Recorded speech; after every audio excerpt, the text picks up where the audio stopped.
Good morning दोस्तों, future coaching classes में आपका स्वागत है।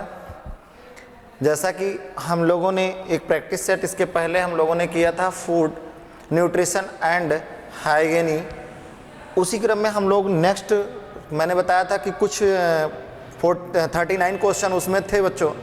फिर मैंने कहा था कि 100 क्वेश्चन हम लोग कंप्लीट करेंगे, तो उसी में से आज 40 से लेकर के हम लोग आए हैं। क्वेश्चन देखते हैं कितना हो पाता है, 100 हो पाता है या फिर 80 हो पाता है, तो हम लोग उस पर आज डिस्कस करेंगे। बच्चों आप लोग बने रहिएगा, हाँ वीडियो को और बच्चों तक शेयर करिएगा ताकि सब इसका बेनिफिट, इसका लाभ उठा पाएँ। तो आइए हम लोग स्टार्ट करते हैं। हम लोग स्टार्ट करते हैं बच्चों आज के सेशन का फर्स्ट क्वेश्चन देखते हैं। पहला क्वेश्चन देखते हैं हम लोग, क्या है? Hypertension is commonly called, hypertension जो होता है वो कॉमनली कॉल्ड कहा जाता है। क्या कहा जाता है दोस्तों? देखिए हाइपरटेंशन जो होता है, हाइपरटेंशन को साधारणतः कहा जाता है। तो हाइपरटेंशन को क्या कहा जाता है? या फिर द स्टेल्थी किलर कहा जाता है, या फिर द सीक्रेट किलर कहा जाता है, या फिर द साइलेंट किलर कहा जाता है। तो कहा क्या जाता है इसको? जो हाइपरटेंशन होता है, हाइपरटेंशन दैट मीन्स आप समझ सकते हैं हाइपरटेंशन क्या होता है। यानी कि जब कोई व्यक्ति ज़्यादा समझता या सोचता है या फिर इस तरह से कोई होती है तो ये हाइपरटेंशन होता है, यानी कि ये ब्रेन डिसऑर्डर्ड है। तो यहाँ पर आप देखेंगे फर्स्ट ऑप्शन में आपके दिया गया है क्या? द स्टोन किलर, यानी कि ये तो नहीं होगा। बेस्ट ऑप्शन क्या होगा आपका? सही उत्तर क्या होगा? D, the silent killer. इसे क्या कहा जाता है दोस्तों? साइलेंट किलर कहा जाता है। तो आपका फर्स्ट आपका ऑप्शन जो होगा, राइट ऑप्शन जो होगा वो क्या होगा? The silent killer. ठीक है, D option is the right answer. ठीक, नेक्स्ट क्वेश्चन देखते हैं हम लोग दोस्तों। दूसरा क्वेश्चन आज का है और 41 क्वेश्चन है। All are true about milk as a diet except, all of true मतलब कह रहा है सभी सत्य हैं हमारे डाइट में, जो हम डाइट लेते हैं, भोजन जो लेते हैं उसमें सभी सत्य हैं एक्सेप्ट, किसी एक को छोड़ करके कह रहा है milk as a diet except, यानी कि जो हमारा भोज है, या फिर हम कह सकते हैं all are true about milk, मतलब दूध के बारे में, यानी कि जो मिल्क है उसके बारे में क्या कह रहा है? एक आहार के रूप में दूध के बारे में सब सही है, केवल एक इसे छोड़कर, मतलब जो एक ऑप्शन है, जो ऑप्शन गिवन ऑप्शन है उसमें से एक ऑप्शन को छोड़ करके बाकी क्या है? सभी जो हैं वो सत्य हैं, ट्रू है। तो देखते हैं फर्स्ट ऑप्शन क्या है? It is low in Fe, Fe means iron. क्या कह रहा है? It is low in Fe, कम आयरन, और क्या कह रहा है? Content but rich in calcium. भाई बिल्कुल सही है कि दूध में जो होता है वो कैल्शियम की मात्रा अधिक होती है, बट दूध को क्या माना जाता है दोस्तों? दूध को माना जाता है कि क्या? वो पूर्ण आहार है। ठीक, लेकिन अब ऐसा नहीं कि सभी चीज उसमें पाई जाती है। पूर्ण आहार तो माना जाता है, जो चीजें बॉडी को रिक्वायर होती हैं वो चीजों लगभग चीजें पाई जाती हैं। तो उसमें आयरन की मात्रा बहुत कम होती है, और क्या होता है? रिच क्या होता है उसमें? अधिक क्या होता है? ये कैल्शियम होता है। ये बात तो बिल्कुल सही है, लेकिन पूछा क्या क्वेश्चन में? गलत चीजों को पूछा है। तो ये बात तो सही है, तो ये तो ऑप्शन नहीं होगा। नेक्स्ट क्या कह रहा है? The major carbohydrate is lactose, यानी कि जो मेजर कार्बोहाइड्रेट है वो क्या है? लैक्टोज है। बिल्कुल बात सही है, ये भी बात आपका सही है। नेक्स्ट क्या कह रहा है? The chief proteins are caseinogens and lactalbumin. ठीक, लैक्टोल्यूमिन, ये क्या है बच्चों? क्या कह रहा है दोस्तों? देखो ये भी बात सही है, यानी कि जो चीफ प्रोटीन है वो चीफ प्रोटीन क्या है? कैसिंगो प्रोटीन्स है, और क्या है? ये लैक्टोल्यूमिन है। ये ऑप्शन थोड़ा मिस्टेक है, इसमें ध्यान दीजिएगा। तो ये बहरहाल दोनों चीजें पाई जाती हैं, यानी कि कैसीन प्रोटीन भी पाई जाती है और लैक्टोब्यूमिन भी पाई जाती है, यानी कि दोनों प्रोटीनें पाई जाती हैं दूध में। क्या पाई, ये भी बात सही कह रहा है। It is rich in vitamin C. क्या विटामिन सी दूध में पाया जाता है? भी विटामिन सी दूध में पाया नहीं जाता है, तो यही आपका क्या है, गलत है, और गलत ही हमारा ऑप्शन सही है दोस्तों। तो क्या होगा, इसके लिए गलत ऑप्शन को ही हम लोगों को ढूंढना था। तो गलत ऑप्शन क्या है, ये, यानी कि राइट आंसर क्या हो जाएगा हम लोगों का, डी ऑप्शन। ठीक है, बेस्ट ऑप्शन यही होगा। It is rich in vitamin C, यानी कि विटामिन सी जो है वो दूध में, जो हमारा भोज्य पदार्थ है दूध, उसमें विटामिन सी नहीं पाया जाता है, बाकी ये सभी चीजें उसमें पाई जाती हैं। ठीक, नेक्स्ट क्वेश्चन देखते हैं दोस्तों। नेक्स्ट क्वेश्चन हमारा है, विश्व स्वास्थ्य दिवस कब मनाया जाता है? When is world health day celebrated? विश्व स्वास्थ्य दिवस कब मनाया जाता है? तो विश्व स्वास्थ्य दिवस जो होता है वो 7 अप्रैल को मनाया जाता है दोस्तों, विश्व स्वास्थ्य दिवस। ठीक, नेक्स्ट क्वेश्चन देखते हैं। नेक्स्ट क्वेश्चन क्या है, मानव जीवन की प्राथमिक आवश्यकता क्या है? मनुष्य के जीवन की जो फर्स्ट इंपॉर्टेंसी है या आवश्यकता है, देखते हैं, is the primary necessity of human life, यानी कि मानव के जीवन की जो प्राथमिक आवश्यकताएं हैं वो क्या है? सनलाइट है क्या भाई? सनलाइट, सूर्य के प्रकाश की जरूरत किसको नहीं पड़ती है? सूर्य के प्रकाश की जरूरत तो पड़ती ही मनुष्य को, तो सनलाइट तो जरूरी है ही है। दूसरा क्या कह रहा है, फूड, भाई भोजन नहीं खाएगा मनुष्य, यानी कि आदमी खाना नहीं खाएगा तो फिर जीवित कैसे रहेगा? वो भी एक क्या है, इंपॉर्टेंट या प्राथमिक जरूरत है। ठीक है, प्राइमरी सोर्स है ये सब। ठीक है, कौन से? सनलाइट क्या है, ये भी प्राइमरी सोर्स के रूप में है। फूड क्या है, ये भी प्राइमरी सोर्स के रूप में है। नेक्स्ट क्या है, टाउन, ये भी प्राइमरी सोर्स के रूप में, मीन्स रहना, वास स्थान भी होना जरूरी है। कहते हैं कपड़ा, भोजन और स्थान, ये सभी चीजें क्या होती हैं, प्राइमरी सोर्स होती हैं। ठीक है, ऑल ऑफ द एबव। ठीक है, तो आपका राइट ऑप्शन हो जाएगा, यानी कि सही जवाब जो हो जाएगा वो क्या होगा, D. D is the right answer. क्यों? क्योंकि ये तीन के तीनों जो हैं दोस्तों, ये क्या है, ये प्राइमरी सोर्स हैं हमारे। कैसे हैं ये? प्राइमरी सोर्स हैं, ये प्राइमरी सोर्स हैं। ठीक, तो प्राइमरी सोर्स हैं, तो ये कह रहा है कि मानव जीवन की प्राथमिक आवश्यकता है, तो प्राथमिक आवश्यकता ये तीनों है, इसका मतलब ऑल द अबव, ये सभी के सभी जो है हमारे क्या है, ये प्राइमरी सोर्स हैं दोस्तों। ठीक, नेक्स्ट क्वेश्चन पे आते हैं हम लोग आज का। The skin shows sings of wrinkled and allowing. क्या कह रहा है दोस्तों, त्वचा झुर्रियां युक्त एवं उसका रंग पीला होना लक्षण प्रदर्शित करता है। यानी कि किसी के बॉडी पर जो रिंकल्ड आती है, झुर्रियां जो आती हैं, बॉडी का पीलापन होना, ये किस चीज का संकेत है?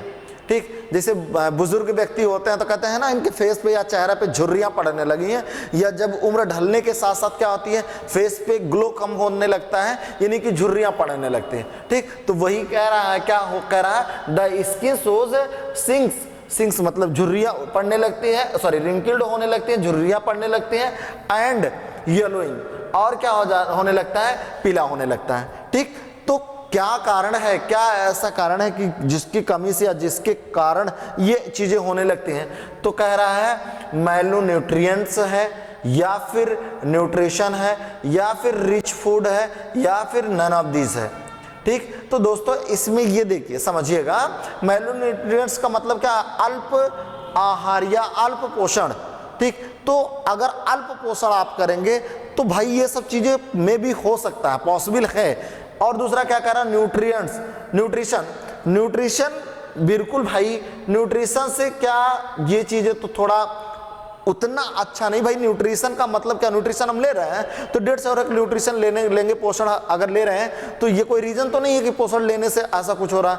नहीं लेंगे तब हमारा होगा, कम लेंगे तो हमारा ऐसा कुछ होगा ना। रिच फूड लेंगे, अगर अधिक फूड लेंगे तो ये चीजें तो नहीं होंगी। अगर अधिक फूड हम लेते हैं तो ये चीजें नहीं होंगी, बॉडी के अंदर कोई दूसरी चेंजिंग आएगी। ठीक है, तो इसका मतलब क्या हो गया, सही जवाब आपका हो गया माइलो न्यूट्रिएंट्स। ठीक है, माइलोन्यूट्रिएंट्स ही क्या आपका है राइट ऑप्शन दोस्तों। ठीक, नेक्स्ट क्वेश्चन देखते हैं दोस्तों, आज का 7वां क्वेश्चन एंड सीरीज का 45 क्वेश्चन।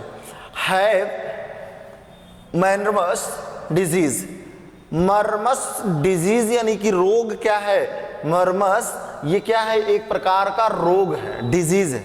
वो कौन सा रोग है, मर्मस रोग होता है, कहाँ होता है, कब होता है, ये चीजें समझना है दोस्तों। ये रोग है तो कैसा रोग है, from lack of fat, fat lack of protein, मतलब फैट की कमी से होने वाला रोग है, यानी कि वसा की कमी से,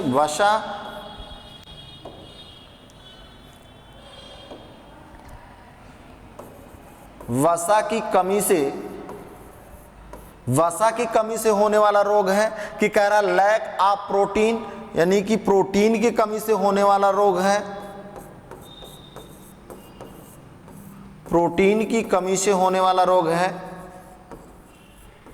कि कह रहा है हाई इन प्रोटीन, प्रोटीन की अधिकता से होने वाला रोग है, यानी कि प्रोटीन की अधिकता से होने वाला है। या फिर कह रहा है फ्रॉम एक्सेस ऑफ फैट। ठीक भाई, सीधे सीधे आपको देखिए क्या कह रहा है, वसा की कमी से होने वाला रोग है क्या, नहीं भाई वसा की कमी से ये रोग होता है क्या। या फिर कह रहा प्रोटीन की कमी से ये रोग होता है क्या, भाई प्रोटीन की कमी से नहीं होता, वसा की कमी से नहीं होता, होता क्या, ये किसकी कमी से होने वाला रोग है, यही तो पूछा जा रहा है इसमें ना। तो ये क्या है, लैक ऑफ प्रोटीन दोस्तों, यानी कि ये प्रोटीन की कमी से होने वाला डिजीज है, रोग है, जिसे हम लोग क्या कहते हैं, इसे मर्मस रोग कहते हैं। ठीक, तो मर्मस रोग क्या है, ये किसकी कमी से होने वाला रोग है, ये प्रोटीन की कमी से होने वाला रोग है। नेक्स्ट क्वेश्चन पे आते हैं दोस्तों हम लोग। नेक्स्ट क्वेश्चन क्या है, प्रोटीन डिफिशियंसी डिजीज, यानी कि प्रोटीन की कमी से होने वाला रोग, प्रोटीन की कमी से होने वाला रोग कौन सा है, यानी कि ग्वाइट्री है, यानी कि घेघा रोग जिसे हम लोग कहते हैं, घेघा रोग। ठीक है, घेघा रोग है। कि नाइट ब्लाइंडनेस है, नाइट ब्लाइंडनेस, या फिर स्किन डिजीज है, या फिर बेरी। दोस्तों अगर आप गौर से देखेंगे तो बेरी भी क्या है, एक तरह से विटामिन की कमी से होने वाला रोग है। बेरी क्या है, विटामिन की कमी से होने वाला रोग है। घेघा रोग आप जानते हैं आयोडीन की कमी से होने वाला रोग है। ठीक है, तो ये क्या आयोडीन की कमी से होने वाला रोग है। ये भी क्या है, नाइट ब्लाइंडनेस, रतौंधी जिसे आप लोग कहते हैं, तो नाइट ब्लाइंडनेस भी क्या है, यह भी आपका एक तरह से किसकी कमी से होने वाला है, विटामिन की कमी से होने वाला है। तो ये भी विटामिन की कमी से होने वाला है। और ये भी क्या है, आपका विटामिन की कमी से होने वाला रोग है। ठीक, तो इस तरह से ये आयोडीन की कमी से हो गया, ये विटामिन की कमी से हो गया, ये भी विटामिन की कमी से। तो आपका राइट जवाब क्या हो जाएगा, सही उत्तर आपका क्या हो जाएगा, स्किन डिजीज। देखो होता क्या है, ये क्या प्रोटीन की कमी से होने वाला जो रोग है वो क्या होता है, स्किन डिजीज हो सकते हैं, यानी कि त्वचा पे पपड़ी उपड़ी का पड़ना या त्वचा पे डिसऑर्डर इस तरह का होना, ये क्या हमका कहलाता है, हम लोगों का ये स्किन डिजीज रोग हो सकते हैं। ठीक है, जो कि प्रोटीन के डिफिशियंसी यानी कि प्रोटीन के कमी से हो सकता है। बाकी बेरी, नाइट ब्लाइंडनेस, ग्वाइट्री, ये सब क्या है, ये हमारे विटामिन आयोडीन की कमी से होने वाले रोग हैं। ये आयोडीन की कमी से होने वाला रोग है, ये विटामिन की कमी से, ये भी विटामिन की कमी से होने वाला रोग है दोस्तों। ठीक, नेक्स्ट क्वेश्चन देखते हैं दोस्तों आज का। प्रोटीन प्राप्ति के साधन हैं, यानी कि protein is a source of, protein protein के स्रोत क्या है? देखिए, प्रोटीन प्राप्ति के साधन, या आप कह लीजिए प्रोटीन के प्राप्त करने के साधन क्या है, या उसके सोर्स यानी कि स्रोत क्या है। ठीक है, तो क्या हो सकते हैं? सोयाबीन में प्रोटीन पाया जाता है क्या? ग्राउंड नट में पाया जाता है क्या है? बीन्स में पाया जाता है क्या? भाई ये क्या कह रहा है, इसमें पाए जाते हैं कि नहीं पाए जाते हैं दोस्तों? देखिए, सोयाबीन में पाया जाता है कि नहीं? सोयाबीन में माना जाता है सबसे ज्यादा प्रोटीन पाई जाती है, ऐसे माना जाता है लोग। लेकिन सोयाबीन, भाई इसमें प्रोटीन पाई जा रही, बात सही है। ग्राउंड नट, मूंगफली में भी प्रोटीन पाई जाती है, बहरहाल उसमें सबसे ज्यादा फैट पाया जाता है, लेकिन प्रोटीन भी पाई जाती है। ऐसा नहीं कि प्रोटीन नहीं पाया जाता है, तो यहाँ भी प्रोटीन पाया जाता है, बीन्स में भी प्रोटीन पाई जाती है, यानी कि प्रोटीन प्राप्ति के साधन है। तो ये सभी जो ऑप्शन दिए गए सभी हैं, इसका मतलब क्या हो गया? आपका आंसर हो गया ऑल। ठीक है, ऑल ऑफ द एबव, यही आपके राइट आंसर, यानी कि डी क्या है आपका सही जवाब है। ठीक, तो नेक्स्ट हम लोग देखते हैं क्वेश्चन दोस्तों, कार्बोहाइड्रेट के कुल कितने प्रकार हैं? यानी कि how many types of carbohydrates are there. ठीक, क्या है दोस्तों? How many types of carbohydrates are there. ठीक, तो कार्बोहाइड्रेट्स के कुल कितने प्रकार होते हैं? तो कार्बोहाइड्रेट के प्रकार में अगर आप देखेंगे दोस्तों, तो कार्बोहाइड्रेट बेसिकली क्या टू टाइप्स होता है, या 3 टाइप्स होता है, या 4 टाइप्स होता है, या 5 टाइप्स होता है। ठीक, तो आप लोग जवाब देने की कोशिश करेंगे दोस्तों, तो ये क्या होता है? 2 टाइप्स होता है, या 3 टाइप्स होता है, या 4 टाइप्स होता है, या 5 टाइप्स होता है। तो कितने प्रकार का होता है ये आप देखेंगे। ये बेसिकली होता है दोस्तों 3 टाइप्स, यानी कि 3 तरह का होता है। अब 3 तरह में इसमें कौन कौन से ऐसे हैं जो 3 तरह के होते हैं? कार्बोहाइड्रेट क्या होता है? कार्बोहाइड्रेट जो है वो 3 तरह का होता है दोस्तों। अब 3 तरह में क्या क्या होता है? स्टार्च होता है, स्टार्च, शुगर और फाइबर। ठीक, तो ये क्या है दोस्तों? ये 3 तरह के होते हैं। कौन कौन सा होता है? स्टार्च आपका है, और क्या है? शुगर है, और क्या है आपका? फाइबर। ये 3 तरह के जो हमारे कह सकते हैं कार्बोहाइड्रेट हैं। उन कार्बोहाइड्रेट में 3 तरह के टाइप्स ऑफ कार्बोहाइड्रेट पूछ रहा है। कार्बोहाइड्रेट के कुल कितने प्रकार होते हैं? ठीक, तो कुल कितने प्रकार के होते हैं? 3 होते हैं। कौन कौन होता है? स्टार्च होता है, शुगर होता है, और फाइबर होता है। जितने भी भोजन हम लोग लेते हैं, या तो उसमें स्टार्च पाया जाता है, जैसे कुछ सब्जियां हैं, या कुछ जो हमारे फूड मटेरियल्स हैं उसमें स्टार्च होता है, या फिर जिसमें मीठापन होता है वो शुगर उसमें पाया जाता है। स्टार्च, फाइबर पाया जाता है। फाइबर का मतलब जैसे हम लोग हरी सब्जियां लेते हैं, या फिर सलाद के रूप में जैसे लेते हैं, सलाद के रूप में खीरा, ककड़ी, ये सब जो हम लेते हैं वो क्या है? उसमें फाइबर की मात्रा अधिक होती है। ठीक है, तो ये मुख्य रूप से जो हमारे कार्बोहाइड्रेट्स हैं, वो कार्बोहाइड्रेट्स में 3 ऐसे कंपोनेंट है, या कह सकते हैं 3 टाइप्स के होते हैं: स्टार्च, शुगर एंड फाइबर्स। ठीक, तो आपका सही जवाब हो जाएगा बी, यानी कि 3 तरह का होता है दोस्तों। ठीक, नेक्स्ट क्वेश्चन पे आते हैं दोस्तों आज के। ठीक है, कह रहा है पैक्टिन पाया जाता है। Pectin is found in, pectin कहाँ पर पाया जाता है? मिल्क में पाया जाता है, कि घी में पाया जाता है, कि डायलरिक्स में पाया जाता है, इन कुक्ड फ्रूट में पाया जाता है? कहाँ पर पाया जाता है पैक्टिन? तो वैसे मैं बता दूं दोस्तों, ये बहुत ही अच्छा क्वेश्चन है। पैक्टिन कहाँ पर पाया जाता है? पैक्टिन आप देखेंगे ये वास्तव में फ्रूट में पाया जाता है, यानी कि जो फ्रूट है, फाइबर में पाया जाता है। तो पैक्टिन क्या है? ये कह सकते हैं कंपोनेंट ऑफ फाइबर। ठीक, फाइबर का एक तरह का कंपोनेंट है, और वो कहाँ पर पाया जाता है? मिल्क में नहीं भाई, मिल्क में कहाँ से पाया जाएगा? घी में नहीं पाया जाता है, डायलरिक्स में नहीं पाया जाता है। पाया कहाँ जाता है? इन कुक्ड फ्रूट के अंदर, यानी कि जो हमारा फल होते हैं, फ्रूट होते हैं, उसमें क्या होता है? पैक्टिन पाया जाता है दोस्तों। ठीक, तो नेक्स्ट क्वेश्चन आज का है, नेक्स्ट क्वेश्चन ग्लूकोज है। बहुत आसान सा क्वेश्चन है, सब लोगों को मालूम ग्लूकोज क्या है ना? क्या है? मोनोसैकेराइड से है, कि डाइसैकेराइड्स हैं कि पॉलीसैकेराइड्स हैं। सभी लोग को ये मालूम है कि ये क्या होता है, मोनोसैकेराइड्स होता है कि डाइसैकेराइड्स होता है कि पॉलीसैकेराइड्स होता है। आप सभी लोग इसका जवाब देने की कोशिश करेंगे कि ये क्या होता है। भाई ग्लूकोज क्या होता है, मोनोसैकेराइड्स होता है, डाइसैकेराइड्स होता है, पॉलीसैकेराइड्स होता है, काल ये ग्लूकोज होते हैं, मोनोसैकेराइड्स भी होते हैं, डाइसैकेराइड्स भी होते हैं, पॉलीसैकेराइड्स भी होते हैं, यानी कि आपका आंसर क्या हो जाएगा, डी। ठीक, नेक्स्ट क्वेश्चन पे आते हैं दोस्तों हम लोग। एक नवजात शिशु की लंबाई व वजन होता है, यानी कि average height and weight of a new born baby.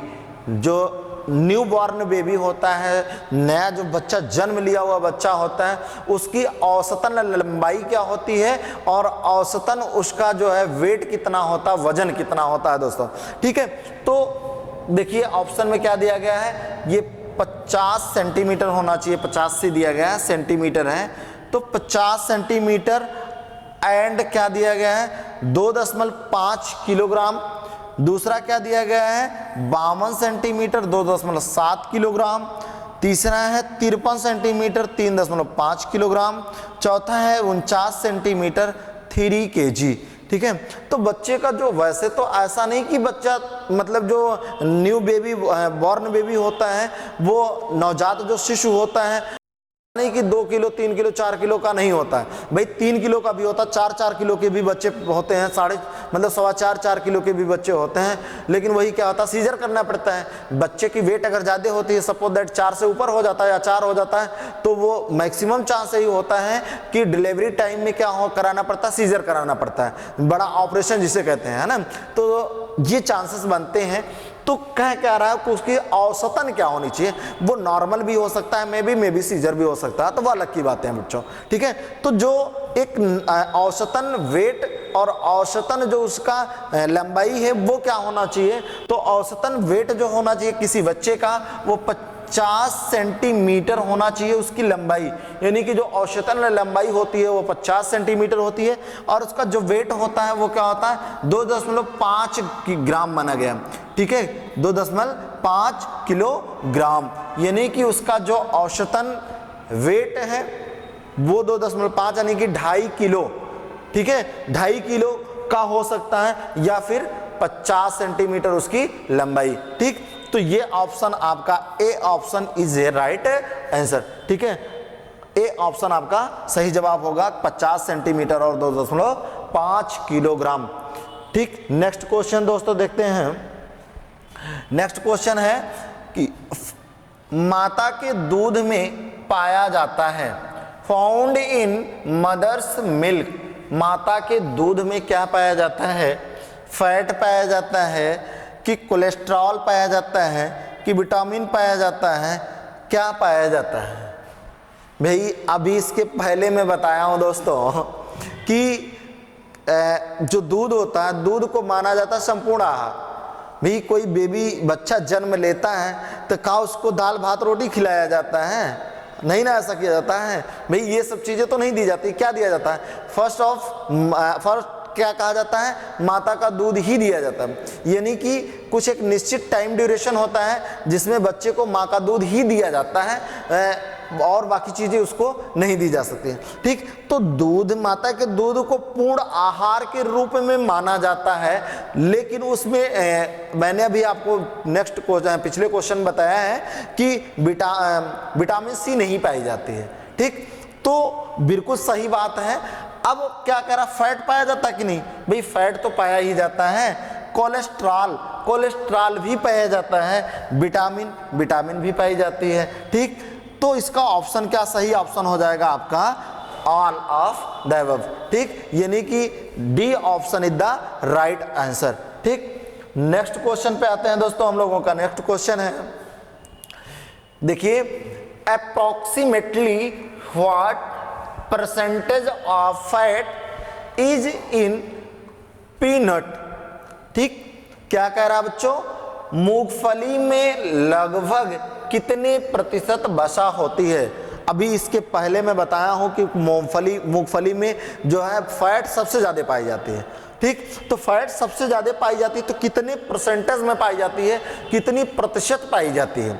उसमें प्रोटीन भी पाया जाता है, फैट भी वैसा भी पाया जाता है, ठीक है। तो कई सारे न्यूट्रिएंट्स पाए जाते हैं, लेकिन स्पेशली क्या पूछ रहा दोस्तों कि उसमें मूंगफली में, किसमें, मूंगफली में कितने प्रतिशत वसा पाया जाता है? तो कितने प्रतिशत पाया जाता है? 30% पाया जाता है कि 40% कि 50% की 60%, ठीक। तो राइट आंसर हो जाएगा दोस्तों सी, यानी कि 50% उसमें जो होते हैं वो फैट पाया जाता है। आप कभी भी मूंगफली को लीजिए और ऐसे कच्ची मूंगफली हो उसके सीड को लीजिए, दाने को आप ऐसे हाथ पर रगड़ेंगे ऐसे, तो देखेंगे आपके ऑयल हाथ में लग जाते हैं। या फिर कहीं अगर मूंगफली ऐसे निकोल के आप सादे पेपर पर या किसी ब्लैंक पेपर पर या किसी पन्ने पे आप रखेंगे तो देखेंगे वो ऑयली हो जाता है, ठीक है। तो इसका मतलब है कि इसमें ऑयल ज़्यादा पाया जा रहा होगा, और ऑयल पाया जा रहा होगा इसका मतलब फैटी है वो, ठीक। तो 50% क्या पाया जाता है दोस्तों? फैट पाया जाता है, बाकी में सभी न्यूट्रिएंट्स होते हैं, राइट। नेक्स्ट क्वेश्चन देखते हैं दोस्तों। नेक्स्ट क्वेश्चन है एन एडल्ट नीड्स फैट। ये नीड्स है, यन है दोस्तों, एच नहीं है, ठीक।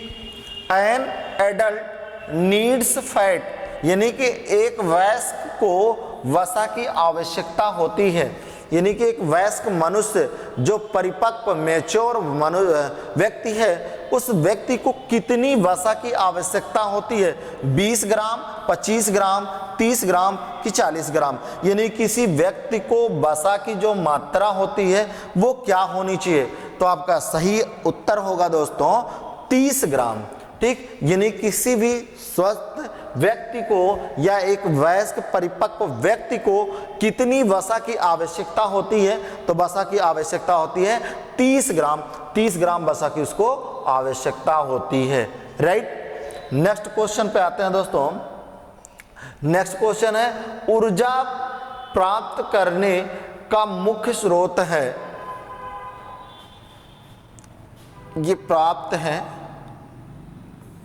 ऊर्जा प्राप्त करने का मुख्य स्रोत है, यानी कि जो ऊर्जा का सोर्स है वो मुख्य सोर्स क्या है दोस्तों, ठीक। तो क्या वाटर है, फैट है या हैंगरी है? None of the above. ऊर्जा जो कहाँ से मिलती है, ऊर्जा का मुख्य स्रोत जो गिवन ऑप्शन है, इस गिवन ऑप्शन में जल से मिलता है क्या? भाई ऊर्जा हमारा जल से मिलेगा, फैट से यानी कि वसा से, या हैंगर से, या फिर कह रहा नन ऑफ दिस, या इनमें से किसी नहीं। तो हम समझते हैं कि फैट क्या होता है, यानी कि वसा जो होता है, वसा में ऊर्जा अधिक मात्रा में पाई जाती है। तो आपका बी ऑप्शन क्या हो जाएगा? सही जवाब हो जाएगा, बी द राइट आंसर, ठीक। नेक्स्ट क्वेश्चन देखते हैं दोस्तों। Vitamins very important for proper growth of the body, ठीक। विटामिन जो होता है वो क्या है? वो प्रॉपर ग्रोथ, बॉडी के प्रॉपर ग्रोथ के लिए इंपॉर्टेंस है, क्या है? शरीर की उचित वृद्धि हेतु अत्यंत महत्वपूर्ण विटामिन। अत्यंत महत्वपूर्ण विटामिन कौन है जो बॉडी के ग्रोथ के लिए महत्वपूर्ण, यानी कि बॉडी के ग्रोथ के लिए इंपॉर्टेंट है, ठीक। तो इसमें से कौन सा है? विटामिन ए है कि विटामिन बी है कि विटामिन सी है कि विटामिन डी है, ठीक है। जो है तो ऐसा नहीं कि बॉडी को किसी विटामिन की जरूरत नहीं पड़ती, सभी विटामिनों की जरूरत पड़ रही है, लेकिन कह क्या रहा है? विटामिन वेरी इंपॉर्टेंट, महत्वपूर्ण है। कौन सा महत्वपूर्ण है? कौन सी विटामिन ऐसी है जो महत्वपूर्ण है? किसके लिए? यानी कि प्रॉपर ग्रोथ, यानी कि बॉडी के प्रॉपर ग्रोथ के लिए कौन सी ऐसी विटामिन है जो रिस्पॉन्सिबल है, यानी कि जो महत्वपूर्ण है। ऐसा नहीं कि विटामिन तो सभी विटामिनों की जरूरत है, तो वो आपका है विटामिन ए। विटामिन ए, यानी कि A option is the right answer, ठीक है। विटामिन ए दोस्तों ये ग्रोथ के लिए रिस्पॉन्सिबल होता है, यानी कि बॉडी में ग्रोथ के लिए ये क्या होती है? विटामिन रिस्पॉन्सिबल होती है, ठीक। नेक्स्ट क्वेश्चन पे आते हैं हम लोग। सूर्य की किरणों से प्राप्त होता है, सूर्य की किरणों से क्या प्राप्त होता है? यानी कि obtained from the ray of the sun. जो सूर्य की किरणें हैं सूर्य की किरणों से क्या प्राप्त होता है दोस्तों? क्या विटामिन ए प्राप्त होता है, विटामिन बी, विटामिन सी या विटामिन डी? तो मुझे लगता है ये सबको लगभग सभी लोगों को पता होगा कि विटामिन डी की जो मुख्य स्रोत है वो क्या होता है? सूर्य का प्रकाश, यानी कि सूर्य का प्रकाश हम लोग कहते हैं कि विटामिन डी का मुख्य स्रोत है। यानी कि आपका राइट आंसर हो जाएगा विटामिन डी, ऑप्शन डी में भी है, ऑप्शन डी में ही विटामिन डी है। ठीक, तो डी ऑप्शन क्या हो जाएगा? आपका राइट आंसर हो जाएगा दोस्तों, राइट। नेक्स्ट क्वेश्चन देखते हैं दोस्तों आज का 20 क्वेश्चन, यानी कि amount of water expelled from the skin per day, यानी कि त्वचा से प्रतिदिन निष्कासित जल की मात्रा, यानी कि हमारे स्किन के द्वारा जो रिड्यूस किया जाता है वाटर वो कितनी होती है, यानी कि पर डे हमारे बॉडी से जो रिड्यूस की गई अमाउंट मात्रा है कि कितनी होती है। भाई वाटर हमारे बॉडी के द्वारा रिलीज किया जाता है ना भाई, कुछ ना कुछ जल जो होता है वो क्या होती है? रिलीज किया जाता है, किसी फॉर्म में जो रिलीज किया जा रहा हो। चाहे अगर हम काम कर रहे हैं तो कभी कभी पसीना होता है लोगों को, तो उसमें भी क्या होता है? वाटर की मात्रा होती है। या जब यूरिन पास किया जाता है, यूरिन जो पास करते हो वो भी क्या होता है? हमारे किडनी में फिल्ट्रेट होता है ना, फिल्ट्रेट होकर के क्या करता है? जो यूरिक एसिड होता है वो वाटर के साथ मिल करके क्या होता है? वो बॉडी से बाहर निकाले जाते हैं। ठीक, तो कितनी होती है दोस्तों? ये आपका 300 ml होता है, यानी कि 300 ml जो होता है पर डे हमारे बॉडी के द्वारा, यानी कि त्वचा से प्रतिदिन निष्कासित जल की मात्रा जो होती है वो कितनी होती है? वो 300 ml। देखो अभी अभी मैंने क्या बताया दोस्तों? मैंने बताया कि हमारे बॉडी के द्वारा किसी ना किसी फॉर्म में निकाला जाता है, चाहे वो यूरिन पास करके निकाला जा रहा हो, चाहे हमारी बॉडी डिहाइड्रेट करके माने स्किन के द्वारा निकालती हो। तो यहाँ मुख्य रूप से त्वचा से पूछा गया है। क्वेश्चन क्या कह रहा है कि त्वचा से कितना निकाला जाता है? तो ये होता है 300 ml। ठीक है, कि त्वचा के द्वारा जो हमारी बॉडी रिड्यूस करती है, यानी कि कितनी मात्रा में वाटर को रिलीज करती है, वो है 300 ml। ठीक, नेक्स्ट क्वेश्चन देखते हैं दोस्तों। आयरन डिफिशियंसी डिजीज, यानी कि लोहे, ये लेहे है दोस्तों, देखिएगा थोड़ा से, लोहे की कमी से होने वाला रोग, यानी कि जो लोहे की कमी से होता है शरीर में, बॉडी के अंदर कौन सा रोग होता है? मिल्क होता है क्या? थायराइड होता है क्या? गायट्री होती है क्या? एनीमिया होता है क्या? तो जी दोस्तों आपका सही जवाब क्या है? एनीमिया। ठीक है, तो एनीमिया क्या है? एनीमिया एक प्रकार की क्या है भाई? एक बीमारी है। क्या है ये? किसकी कमी से होती है? बॉडी के अंदर जब आयरन की कमी हो जाती है तो आयरन की कमी से होने वाला एक रोग है जिसे हम लोग क्या कहते हैं? एनीमिया कहते हैं। ठीक, तो नेक्स्ट क्वेश्चन हम लोग देखते हैं दोस्तों। नेक्स्ट क्वेश्चन क्या है? गुड सोर्स ऑफ आयरन, इसमें आयरन का मुख्य स्रोत कौन है? जो ऑप्शन है कह रहा है गुड सोर्स ऑफ आयरन। तो मुख्य स्रोत क्या? आयरन के मुख्य स्रोत कौन है भाई? मिल्क है। मिल्क से आयरन मिलता है क्या? बिल्कुल, कुछ ना कुछ तो मिलता ही है, क्योंकि संपूर्ण इसको क्या माना गया है? भोजन माना गया। ठीक, टर्मेरिक, हल्दी में मिलता है क्या आयरन? नहीं भाई, हल्दी में नहीं मिलता है। हाँ, लेकिन ये क्या है? एक अच्छा ऑक्सीडेंट है, ये हमारे बॉडी में एक अच्छा ऑक्सीडेंट के फॉर्म में काम करता है, बहुत ही लाभप्रद होता है। टर्मेरिक, हल्दी जो होता है ये बहुत ही लाभदायक होता है। ठीक है, तो यहाँ ये क्या कह रहा है? टर्मेरिक में नहीं भाई। दूसरा क्या कह रहा है? साल्ट में पाया जाता है क्या आयरन? बिल्कुल नहीं पाया जाता है। यानी कि कहाँ पाया जाता है? आपका ऑप्शन क्या हो जाएगा? A option is the right option. ठीक है, ए जो है वो क्या है? सही जवाब दोस्तों। कहाँ पर पाया जाता है? जर्जरी। ठीक, मतलब गुड़ आप जानते हैं ना, मीन्स जैगरी मीन्स होता क्या है? गुड़ होता है भाई, गुड़ में पाया जाता है। ठीक, तो गुड़ में क्या होता है? बहुत अधिक मात्रा में आयरन पाया जाता है, यानी कि आपका राइट ऑप्शन जो हो जाएगा, सही जवाब जो हो जाएगा मित्रों, वो क्या हो जाएगा? A. Next question, next question आज क्या है? Which type of blood group is known as universal donor, यानी कि इनमें से जो हमारा ब्लड ग्रुप है वो कौन सा एक ब्लड ग्रुप ऐसा है जो यूनिवर्सल डोनर है, यानी कि सर्वदाता। ठीक, इनमें से कौन सा रक्त समूह सार्वजनिक दाता है। ठीक है, यानी कि सर्वात्रिक डोनर या दाता कौन सा है जो ब्लड ग्रुप हमारा गिवन है, इसमें से कौन ऐसा है जो सभी को दे सकता है, कौन सा ब्लड ग्रुप वाला व्यक्ति सभी को रक्त दे सकता है, और कौन सा एक है जो सभी से ले सकता है। दोनों चीजें होती हैं दोस्तों।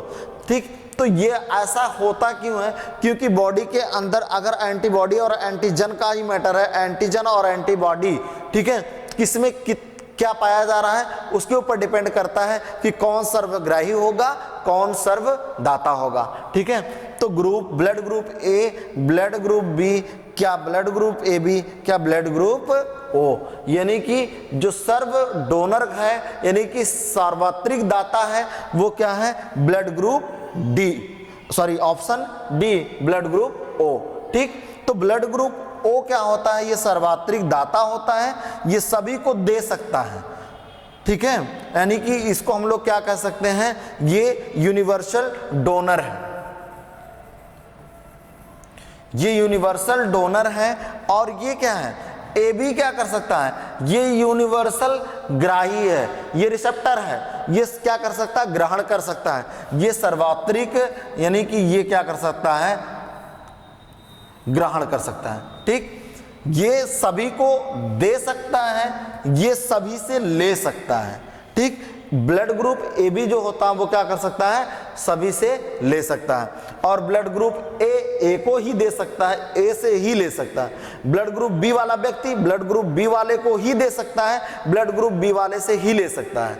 ठीक है, यानी कि किसको किसको दे सकता है, ये दे सकता है ए वाले को, और किसको दे सकता है, ए बी को। ठीक है, तो ये दो लोगों को दे सकता है। ए बी किस इन्हीं मतलब ले किससे सकता है, ले सकता है या तो फिर ए वाले से ले या तो फिर ओ वाले से ले, लेगा किससे, इन दोनों से। दे किसको सकता है, इन दोनों को। इसी तरह से ब्लड ग्रुप बी जो हमारा है वो किससे ले सकता है, या तो बी से या तो ओ से ले सकता है। दे किसको सकता है, या तो बी को या तो ए बी को। ठीक है, तो इस तरह से हमारे ये ब्लड ग्रुप है कि यहां पूछा क्या गया दोस्तों, इनमें से कौन रक्त समूह सर्वात्रिक दाता है, तो सर्वात्रिक दाता कौन है, ब्लड ग्रुप ओ, यानी कि D option is the right answer. ठीक, नेक्स्ट क्वेश्चन देखते हैं दोस्तों आज का।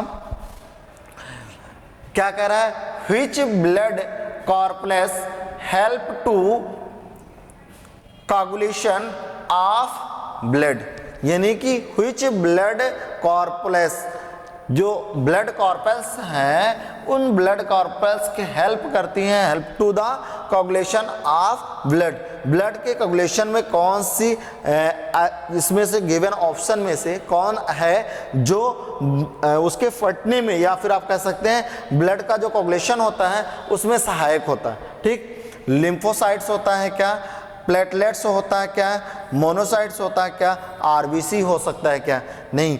आपका सही जवाब क्या है, आपका सही जवाब है प्लेटलेट्स। प्लेटलेट्स क्या होता है दोस्तों, ये किस में हेल्प करता है, blood corpuscles help to coagulation of blood. Blood के कोगुलेशन में कौन हेल्प करता है, प्लेटलेट्स करता है। ठीक, नेक्स्ट क्वेश्चन है दोस्तों हम लोगों का, मनुष्य की खोपड़ी में कितनी हड्डियां पाई जाती हैं, how many bones in skill.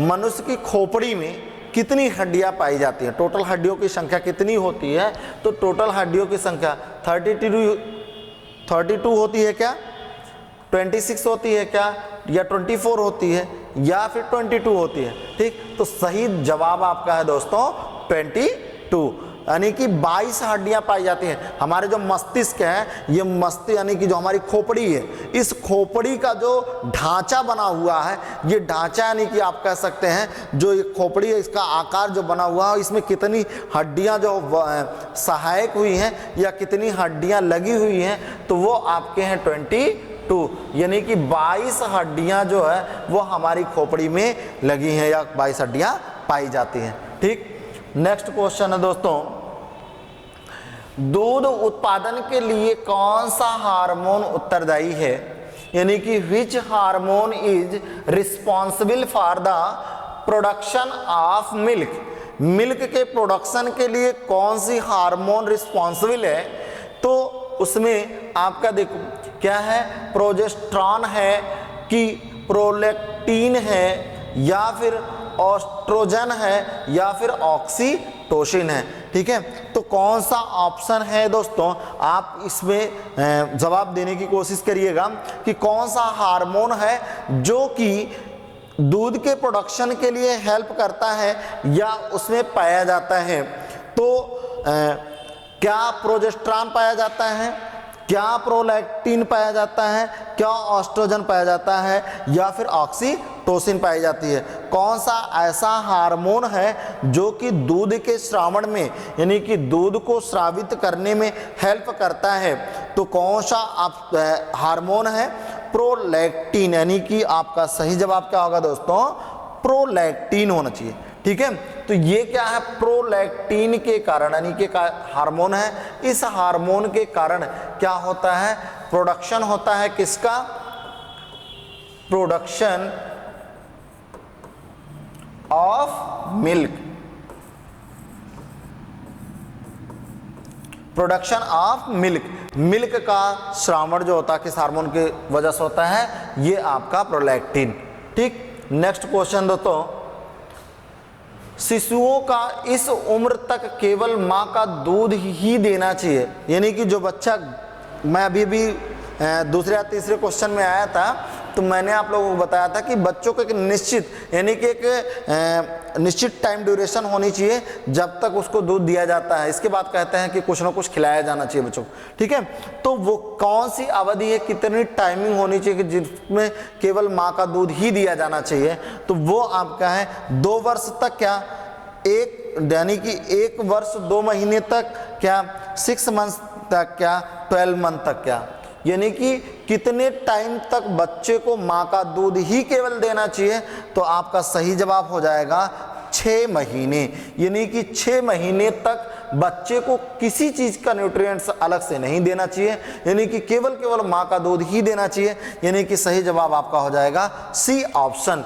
ठीक है, यानी कि माता का दूध क्या माना जाता है, मैंने बताया कि दोस्तों माता का दूध ही क्या माना जाता है, पूरा भोजन माना जाता है बच्चे के लिए। ठीक, तो सभी न्यूट्रिएंट्स उसमें लगभग पाई जाती हैं, तो यहाँ पर 6 मंथ तक यानी कि टाइम क्या होना चाहिए, 6 मंथ। ठीक, नेक्स्ट क्वेश्चन देखते हैं दोस्तों, टाइफाइड बुखार में दिखाई देने वाले दोनों, ये दोनों नहीं दोस्तों, दानों होना चाहिए, ये आपका दानों है।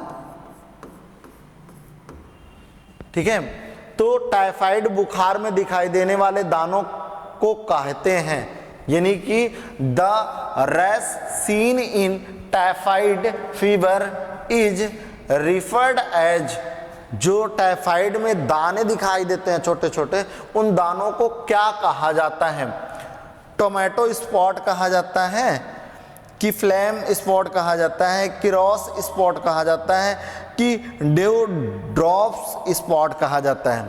ठीक, तो क्या कहा जाता है दोस्तों, सही जवाब आपका होगा सी ऑप्शन, यानी कि रॉस स्पॉट कहा जाता है। किसको, जब टाइफाइड फीवर होता है तो टाइफाइड फीवर में जो पिंपल्स यानी कि छोटे छोटे दाने आते हैं, उन दानों को क्या कहा जाता है, तो उन दानों को कहा जाता है रॉस स्पॉट कहा जाता है दोस्तों। ठीक, तो उसे क्या कहते हैं हम लोग, रॉस स्पॉट। ठीक, तो रॉस स्पॉट कहा जाता है। ठीक, नेक्स्ट क्वेश्चन देखेंगे हम लोग। नेक्स्ट क्वेश्चन है, राष्ट्रीय पोषण संस्थान की स्थापना कब हुई, यानी कि natural institute of,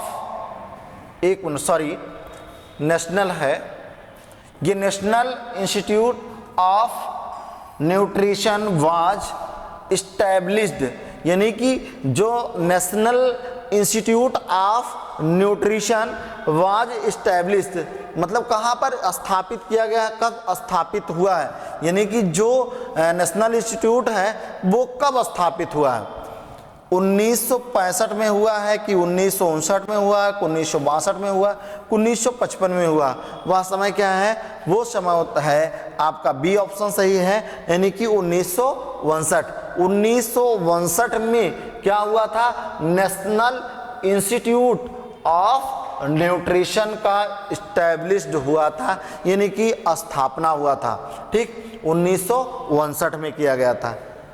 next question दोस्तों, जल शरीर के तापक्रम को क्या करता है? यानी कि वाटर बॉडी टेम्परेचर। तो वाटर जो होता है बॉडी के टेम्परेचर को क्या करता है? क्या बॉडी के टेम्परेचर को ग्रो अप करता है, क्या उसको कूल करता है, ठंडा करता है, या उसको हीट अप करता है, या उसको कंट्रोल करता है? तो बॉडी जो होता है डिहाइड्रेट करता है हमारे बॉडी शरीर को, यानी कि क्या करता है हमारे बॉडी में, यानी कि जल जो होता है वो क्या करता है? कंट्रोल करता है दोस्तों। ठीक है, यानी कि बॉडी का जो टेम्परेचर होता है उस टेम्परेचर को क्या करता है? कंट्रोल करता है। ठीक, नेक्स्ट क्वेश्चन देखते हैं हम लोग। नेक्स्ट क्वेश्चन है, शरीर में अधिकतर जल का निष्कासन किसके माध्यम से होता है? तो शरीर में जो हमारी बॉडी है, बॉडी के अंदर जो जल है उस जल का निष्कासन किसके माध्यम से होता है? देखिए क्वेश्चन को समझने की कोशिश है। Most of the water in the body is removed through, किसके थ्रो रिमूव्ड होता है? ठीक, यानी कि वो शरीर में अधिकतर जल का जो निष्कासन है वो किसके माध्यम से होता है? तो किसके माध्यम से होता है? कि लीवर के माध्यम से होता है, कि बोथ एबी यानी कि स्किन और किडनी दोनों के माध्यम से होता है? तो किसके माध्यम से होता है? किडनी के माध्यम से होता है, कि स्किन के माध्यम से होता है, कि बोथ ए एंड बी से होता है, कि लीवर से होता है? यानी कि किसके माध्यम से हमारे बॉडी के अंदर जो वाटर है वो अधिकतर जो जल जो है वो किससे निष्कासित होता है? तो किससे निष्कासित होता है दोस्तों? वो आपको इसके पहले भी क्वेश्चन में मैं बता चुका हूं कि वाटर को फिल्ट्रेट करने का, जो वाटर है उसको फिल्ट्रेट कहां पर किया जाता है और वही से रिमूव होता है। ऐसा नहीं कि फिल्ट्रेट हुआ तो फिल्ट्रेट होकर, मैंने क्या बताया, अधिकतर जल जो होता है जब फिल्ट्रेट हो गया वहां किडनी में फिल्ट्रेट होने के बाद वो यूरिक एसिड के फॉर्म में या यूरिक एसिड के साथ क्या करता है? बॉडी से बाहर निकलता, नहीं कि यूरिन पास किया जाता है। ठीक, तो वो क्या होता है? किडनी। यानी कि सही जवाब आपका क्या हो जाएगा? फर्स्ट, यानी A option is the right answer. यानी कि किडनी क्या होता है? किडनी ही एक माध्यम है जो अधिकतर जल को शरीर से बाहर निकालने में वर्क करता है। ठीक है, तो अधिकतर जो जल है दोस्तों वो शरीर से बाहर किसके द्वारा निकाला जाता है? वो किडनी के द्वारा निकाला जाता है। ठीक, नेक्स्ट आपका क्वेश्चन है दोस्तों, in the absence of which element goitre disease occurs, यानी कि जो घेघा रोग है किस तत्व की कमी से होता है? तो किस तत्व की कमी से होता है? अभी इसके पहले वाले को, यानी कि पहले के क्वेश्चन में, इससे पहले के जो क्वेश्चन आए हैं उन क्वेश्चन में एक बार अभी बताया आप लोगों को कि किसकी कमी से घेघा रोग होता है। ठीक, तो यहां पर वही क्वेश्चन आ भी गया है कि घेघा रोग जो होता है किस तत्व की कमी से होता है? कौन सा एलिमेंट है जिसकी कमी से होता है? कैल्शियम की कमी से होता है क्या? भाई कैल्शियम की कमी से क्या होता है? हमारी जो बोन होती है, ठीक है, वो बोन में ये क्या होता है? बोन कमजोर होना या बोन का स्ट्रांग होना, कैल्शियम की मात्रा वहां घटती बढ़ती है। कैल्शियम से बना हुआ क्या होता है? बोन्स होता है, तो ये तो नहीं होगा। दूसरा क्या? फास्फोरस। फास्फोरस, हमारे बोन में भी फास्फोरस भी पाई जाती है। ठीक है, आयोडीन पाया जाता है क्या? आयरन पाया जाता है क्या? आयरन क्या है भाई? अभी मैंने बताया कि गुड़ एक अच्छा स्रोत आयरन का होता है, माना जाता है। तो घेघा रोग कब होता है? आयोडीन की कमी से होता है दोस्तों, यानी कि आपका सी ऑप्शन क्या हो जाएगा? राइट आंसर हो जाएगा। तो आयोडीन की कमी से होने वाला रोग क्या है? घेघा रोग। ठीक, next question, unit of protein molecule is, protein अणुओं की इकाई है। प्रोटीन अणुओं की इकाई क्या है? यानी किसके अणुओं के मिल करके प्रोटीन बनता है? भी प्रोटीन क्या है, एक लंबी चेन है, या कह सकते हैं कि प्रोटीन एक आप बड़ा पार्ट कह सकते हैं, एटम कह सकते हैं, ठीक है। तो मॉलिक्यूल क्या है, मॉलिक्यूल एक छोटा पार्टिकल्स है, ठीक। तो किसके द्वारा, यानी कि किन छोटे छोटे मॉलिक्यूलों से मिलकर के हमारा प्रोटीन जो है वो बनता है। तो वो शुगर के द्वारा नहीं भाई, शुगर के द्वारा नहीं, फैटी एसिड के द्वारा, कि विटामिन के द्वारा, कि अमीनो एसिड। तो आपका सही जवाब हो जाएगा ए, यानी कि अमीनो एसिड के द्वारा। अमीनो एसिड के एक लॉन्ग चेन के द्वारा क्या होता है, प्रोटीन का फॉर्मेशन होता है। प्रोटीन जो सिंथेसाइज होती है वो क्या होता है, ये अमीनो एसिड, बहुत सारे अमीनो एसिड आपस में मिल करके पॉली अमीनो एसिड के फॉर्म मिलते हैं, और इसी को क्या कहा जाता है, प्रोटीन कहा जाता है, ठीक है। तो प्रोटीन का यूनिट क्या हो गया, इकाई क्या हो गई, अमीनो एसिड, ठीक। नेक्स्ट क्वेश्चन है दोस्तों, मनुष्य के शरीर की सबसे बड़ी ग्रंथि, यानी कि largest gland of human bodies, यानी कि largest gland in human body is, human के बॉडी की जो लार्जेस्ट ग्लैंड है वो कौन सी है, largest gland in human body. मनुष्य के शरीर की सबसे लंबी ग्रंथि किसे कहा जाता है, पिट्यूटरी ग्लैंड को कहा जाता है, कि पैंक्रियाज को कहा जाता है, कि लीवर को कहा जाता है, कि एड्रिनल ग्लैंड को कहा जाता है। यानी कि मनुष्य के शरीर की सबसे बड़ी ग्लैंड कौन सी है दोस्तों। अब आप आंसर देने की कोशिश करिएगा, बहुत अच्छा क्वेश्चन है, और आप इसको बहुत मतलब जमाने से आप कह लीजिए कि पढ़ते आते हैं, ठीक है। तो सबसे बड़ी ग्लैंड कौन सी होती है, मनुष्य के शरीर की सबसे बड़ी ग्रंथि जो होती है वो कौन सी है, ठीक। कौन सी ग्रंथि है दोस्तों, यानी कि एड्रिनल ग्लैंड है, कि लीवर है, पैंक्रियाज है, पिट्यूटरी ग्लैंड है, ठीक। तो आपका सही जवाब क्या हो जाएगा, लीवर, ठीक। यानी कि ये क्या है, ये सबसे बड़ी ग्रंथि है, ग्लैंड के फॉर्म में ये क्या होती है, लीवर। लीवर आप लोगों ने देखा होगा कि यहाँ इस तरह से जो हमारा अमाशय होता है, अमाशय से ऐसे इस तरह से निकली हुई यहाँ पर ऐसी कुछ संरचना पाई जाती है, इस तरह से देखते हैं, यही क्या कहलाती है, हमारी यकृत कहलाती है, ठीक है। तो लीवर क्या है, ये सबसे बड़ी ग्लैंड होती है, यानी कि B is the right answer, ठीक। नेक्स्ट क्वेश्चन है दोस्तों, क्वेश्चन नंबर 36 देखेंगे, sorry 73, which type of DNA is commonly found inside the cell? Cell में किस प्रकार का डीएनए जो होता है, वो यानी कि किस प्रकार का डीएनए कोशिका में सामान्य रूप से पाया जाता है। तो कोशिका में सामान्य रूप से पाया जाने वाला डीएनए कौन सा है, तो क्या जेड डीएनए है, कि सी डीएनए है, कि ए डीएनए है, कि बी डीएनए है, ठीक। तो राइट ऑप्शन हो जाएगा ए डीएनए, सॉरी बी डीएनए, यानी कि A option is the right answer, ठीक। तो बी डीएनए ही क्या पाया जाता है बच्चों, ये हमारे कोशिका में, यानी कि कोशिका में सामान्य रूप से पाए जाने वाला जो डीएनए है वो कौन सा है, बी डीएनए।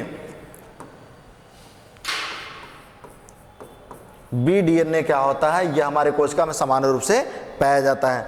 नेक्स्ट क्वेश्चन देखते हैं हम लोग, due to snake bite the colour of the body occurs, यानी कि सर्पदंश से शरीर का रंग होने लगता है।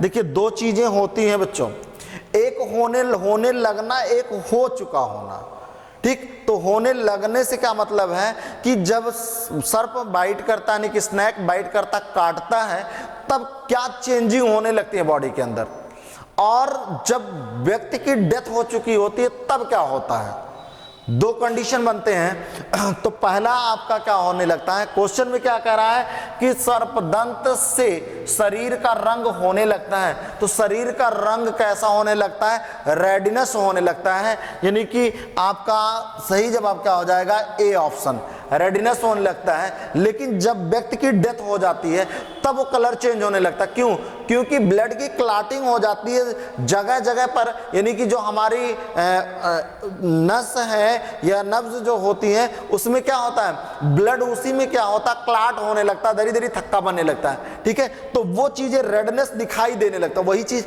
जो क्लॉट होता है वही चीजें रेडनेस उसका दिखाई देता है। यानी कि जब स्टार्टिंग, जब बाइट करता है, बाइट करने में जो होता है वो क्या होता है, रेडनेस होने लगता है, शरीर जो होता है वो कैसी होने लगती है, रेडनेस होने लगती है। ठीक, नेक्स्ट आपका क्वेश्चन है, what changes occur in body boy and girls during poverty, यानी कि युवा अवस्था में लड़के और लड़कियों में कौन से बदलाव आते हैं। ठीक, तो युवा अवस्था कैसे पता चलती है, बहुत सारी चेंजिंग आती हैं बॉडी के अंदर। क्या आता है, फिजिकल चेंजिंग आता है, मेंटल चेंजिंग, सोशल चेंजिंग, क्या आता है भाई, जब बॉडी ग्रोथ करती है, यानी कि जब एक बच्चा जब बाल्यावस्था से वो युवा अवस्था में प्रवेश करता है, चाहे वो गर्ल्स हो या बॉयज हो, यानी कि लड़की हो या लड़का हो, दोनों में क्या होती है दोस्तों, चेंजिंग होने लगती है, सोचने समझने की क्षमता विकसित होने लगती है, शारीरिक रूप से वो क्या होता है, डेवलप करना स्टार्ट कर देता है। बॉडी जो है वो क्या करती है, शारीरिक रूप से भी विकसित होती है।